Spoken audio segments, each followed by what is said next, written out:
Ravi Speech. He's giving his icebreaker speech. Ravi, R-A-V-I, means Rich America via India. He's going to tell you about his life journey from east to west and the art of balancing his values. For instance, head and heart, reason and feeling, wealth and health, yin and yang. I'm pleased to introduce Ravi Speech, my first bicycle, Ravi Speech.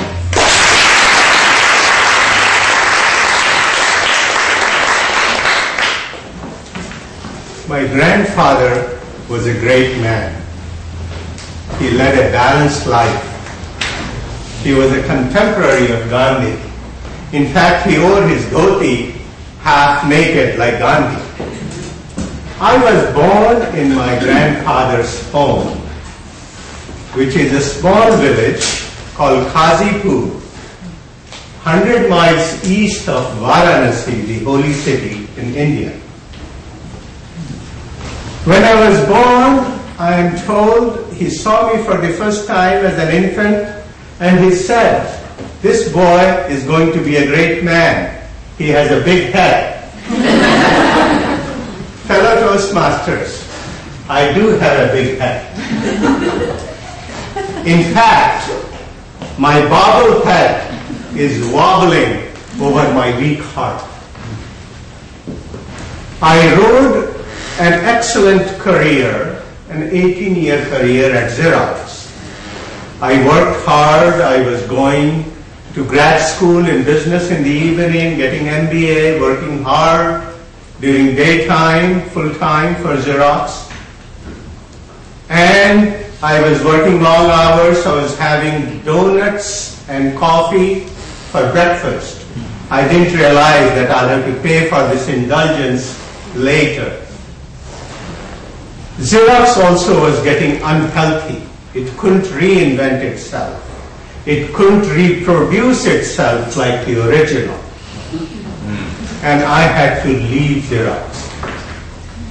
I reflected. When I was a child, I threw a tantrum for a bike.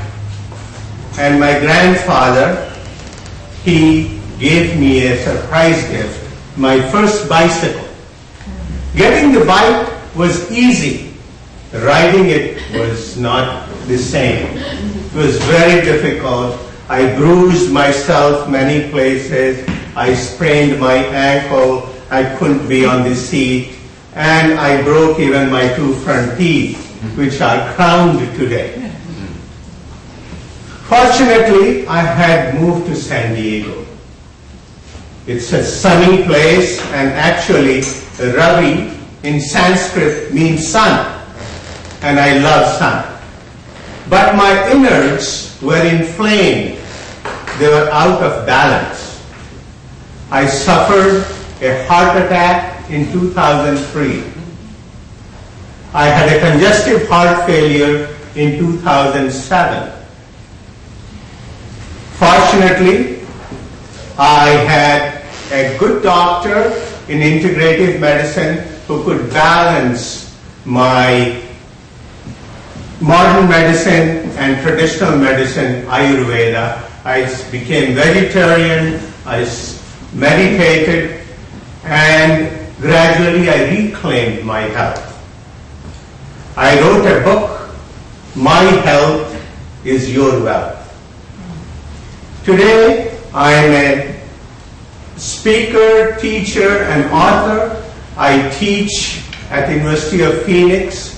I teach mathematics and economics. When I became 62 years old this February, I decided to go to my village where I was born to pay homage to my grandfather. The house was dilapidated. My grandfather's room had caved in. There's no running water, no electricity, nobody lived there. I lived there for 6 weeks. and with the help of my cousins were able to renovate the room. We celebrated his life with the local villagers, and many stories were told about him. And in fact, when he died, in his funeral, on the bank of River Ganges where he was cremated, every man, woman and child from his village and 2 adjacent villages came to pay respect to him. So my grandfather was a great man. I'm sure he would wink and smile at me today, right now, wherever he is. And child is father of the man, so has poet Wordsworth said.